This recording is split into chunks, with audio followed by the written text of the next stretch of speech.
Quebec way. Yes. There we go. And we have on the mic with us now. Go ahead and introduce yourself. My name is Lotis Jackson. Lotis Jackson. Thank you so much for coming in and chilling here with us at the Morning After Show. The pleasure's mine. Absolutely. We appreciate you. We appreciate you. So where are you, where are you coming from? Man, I'm coming from my crib, early this morning. But well, where are you from? That's what I meant. I was born out here in California. I was born in San Luis Obispo. Okay.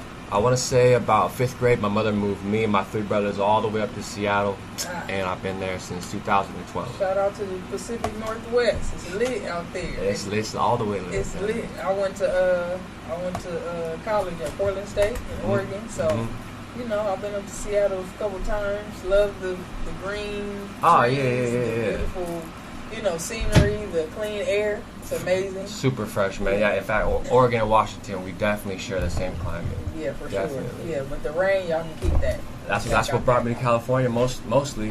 Secondly, music, But the weather does so much for one's vibe. It's like it's hard for me to have a bad day out here in California. It still goes down. Don't get me wrong, because I think that no one can escape a bad day, but. It's better to have a bad day in the sunshine than the rain. That is a fact. Man, it's hard out there, man, with that not seeing the sun for weeks. That shit was tough. Imagine Alaska.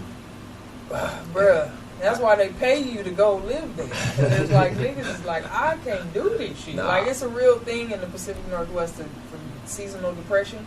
It's really a thing. Mm-hmm. Because you go weeks for not seeing the sun. And for me being like a sun baby, nigga, I was out there like, fuck this. Like, it just makes you want to smoke weed and do nothing. And that's why motherfuckers just have babies and shit all the time, because it's just, you just sit in the house. Do a bunch of drugs. Yeah, a bunch of druggies, because you just in the house, you just want to cover up, you running from shelter to shelter, You never know who's around until the sun come out. You like, you live here? Like, wow. Yeah. So. The South gets sun, and they have a lot of babies out there. Texas is known for people having a lot of babies. Well, they just do a lot of fucking out there too. That's where you're from, Texas? No, I just know people from Texas. Oh man, I fuck with Texas. That's a whole other thing, but fair enough. But I'm glad. Just saying, fucking goes on everywhere. Oh, I get that. I'm just saying, you not being able to go outside today, tomorrow, sun, rain. No, I understand. Sleep, snow, hail. But I'm just saying, you being locked inside for the most part, or not wanting to go outside. What can we do today? Yeah, exactly. I think that's just, that heightens that chance, But I get what you're saying. But so, what brought you from Seattle back to LA? Well, I was released from a correctional facility in 2008. Told myself I was going to be an actor or a singer, or even potentially a model, right? But I started working on music because a couple of guys had got out who I was incarcerated with, and they invited me to a show. I went to the show. It's the first time I ever experienced live music in my life, and it just hit me. I signed up right then and there that day. I said, that's what I want to do. These fools are out there with half clothes on, just singing shit up in a bar locally where I'm from, where nothing goes down. I'm like, that shit is popping. You feel me? Exactly where you from? A little place that is a lot more on the map now that we got our own airport, but it's called Everett, Washington. Yeah, I know. Probably 25 minutes north of Seattle. Yeah, I know where y'all are. Well, I know that area, but yeah. We got some big artists that come out to Everett. Excuse. Go ahead. We got Macklemore. We got you know what I'm saying, Mosey. Yeah. You know what I'm saying, Sir Mix-a-Lot. You know what I mean? There's a few more folks from That's some cool people. Hey, we got a lot of great writers, man, because I feel like, when you're a broken person, like we all are, it helps a lot to express yourself during those times, because a lot of people don't have no one to talk to, so they just put it all down on paper. That's true. Very true. Okay. So you went, well, I guess you don't have to go too much into this. I saw you slide over that a little bit. Why did you have to do some time? I'll sell drugs. Okay. Yeah. Fair enough. You gotta do what you gotta do. Yeah. Shit happens. Okay. So, what kind? I don't think. Go ahead. If no one's ever told you this, I don't think that's embarrassing. No. I don't think so either. But the more I find out, I was just on a talk you're show. You're not tell your whole shit, but I'm just right. If you're comfortable with doing that. No, yeah, I ain't tripping, man, because it was a possession with intent to manufacture or deliver a controlled substance. It was ecstasy. Got caught with 280 pills. It was in the same bag that I had like $680 also, in the same bag. So that kind of like put two and two together as far as it being enough evidence to put a charge on me. I got you. But yeah, I was just on a talk show, Fox Soul, a few days ago. I wasn't on it. I was in the audience. But they were speaking. The host was like, I think drug dealers, those are the smartest people, man. She goes, in fact, I think that drug dealers really started the game. Started the selling of the medical, the pharmaceuticals. The drug dealers did that shit. And I was like, drug dealers are smart people, man. Entrepreneurs, they're individuals, and they're self-motivators. Right. So. Yeah, I haven't met a stupid drug dealer. I've met a scary drug dealer, but not a stupid. I also, yeah. Yeah, no, you got to be a little intelligent to be able to, But then maneuver in that world. The story behind The Wire, that's based on a real person, right? The show The Wire. Yeah. Do you know why he started selling drugs? Why? No. Because they accused him of selling drugs and locked him up. Damn. So he said when he got out, he was like, I'm going to show them how to really sell drugs. He invented, Melvin Johnson? Is that his name? Something like that. He invented a code that the FBI couldn't figure out on the phone. Yeah, that's hard. That. Yeah, he would type he would call somebody and be like, call this number, 973. And that's an actual code for a phone number or the name. The letters on there, it's the last, so if he gave you a 9, it's the last letter on the 9. Type shit. Or 9 means 1. Right. There's brilliant people locked down right now who got nothing to do. When I saw that, I was like, that motherfucker's a genius. Yeah. And they couldn't break that shit. I was just on my phone. I was just talking to my brother yesterday in Lebanon. I was like, bro, man, this is a time for innovative stuff to pop. You know what I'm saying? If you got an idea, or if you got a brand, or if you got product, man, you can go. You can live. You can have a successful life. And you ain't got to be famous. You ain't got to be on TV. You ain't got to be a millionaire. You can just equate money with success, but rich people, that motherfuckers don't know. Yeah, so a lot of them invest, and there's a lot of just like you say, innovation, going on. It's that time. It's that time. Everybody needs to. Everybody needs to tap into their hobbies, to what they wish they could do it. If you can't do it right away, see how you can get involved. See how you can learn. See how you can see how you can contribute. See how you can refer. Right. You know what I mean? Don't just sit there and just stare and just look. Spectate. On my Instagram story and not share the flyer. But just tap into what you love, and I promise you something will come out of that.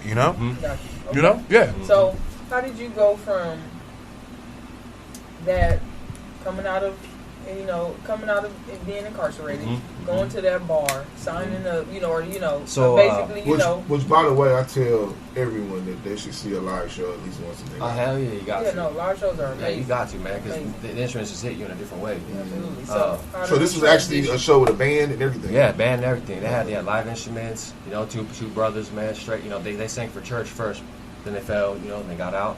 But when I first got out, I was working for a health club that was within walking distance from my place. I was walking home one day, and one of the guys who kind of helped me, because I got strep throat when I was locked up, he kind of took care of me out of nowhere. My boy, I'll never forget him, but he's like, hey, we got a show going down, man. What you doing? They called me Hollywood at the time. Oh, shit. Yeah, they called me Hollywood because living in California, that was one of the most recent places where we were. So our Hollywood, when I was locked up, name stayed with me. So my boy, hey, Hollywood, you want to come to this? My boy's doing a show. Oh, so this was after going back to Seattle. You went back? Well, so we're in California, moved up to California when I was 12, and then this is when I got locked up, though. You said 2012, so how old are you? 31 now, I think, 32. Okay. Yeah, 32.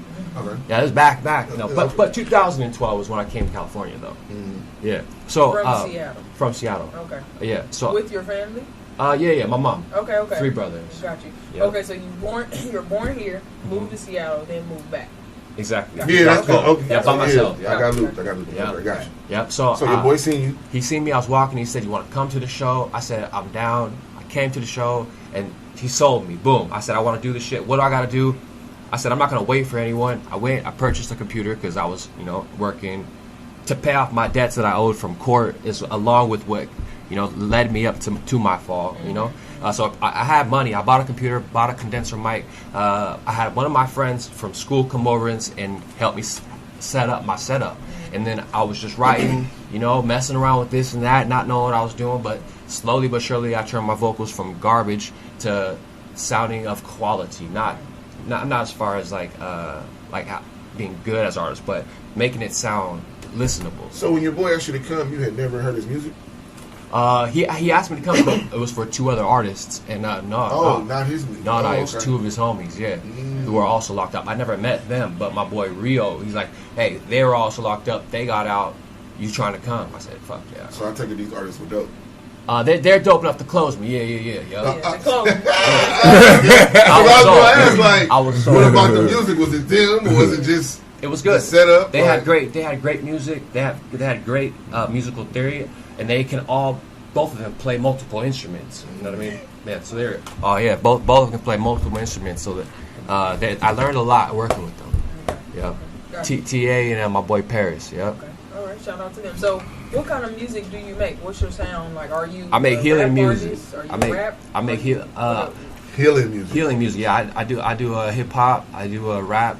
Rap actually just means talk. So I do a lot of rapping. I'm a singer. I do R&B, and my music's gonna remind you of like a J. Cole meets the Bone Thugs and Harmony. Okay. You know what I'm saying? Interesting. But my goal though is to uplift my listeners, put you on a great mood. You know what I mean, and really kill down the stress in your day to day. Gotcha. Okay. J. Cole was Frank was here. Huh? It was Frank was here. Oh yeah, I know, right? Exactly. Okay, for sure, I know, right?